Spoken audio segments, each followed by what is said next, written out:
ស្ទឹងត្រែងក្រចេញសម្បូរផ្សោតថាជាប់មួស្ទឹងត្រែងឧត្តរមានជ័យព្រៃវែងសំរងសែនល្អឯងកំពុងសោមនៅឆ្ងាយអគារតូចធំច្រើនអាណែងកំពុងសោមនៅឆ្ងាយអគារតូចធំច្រើនអាណែងបន្ទាយមានជ័យល្អប្លែកស្វែងរៀងក៏ភ្នែកនៅក្នុងចិនណា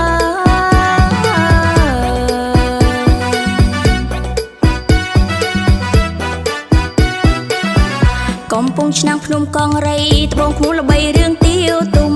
កំពុងឆ្នាំងភ្នំកងរៃត្បូងខ្មូលល្បីរឿងទាវទុំខែកណ្ដាលជាទីប្រជុំ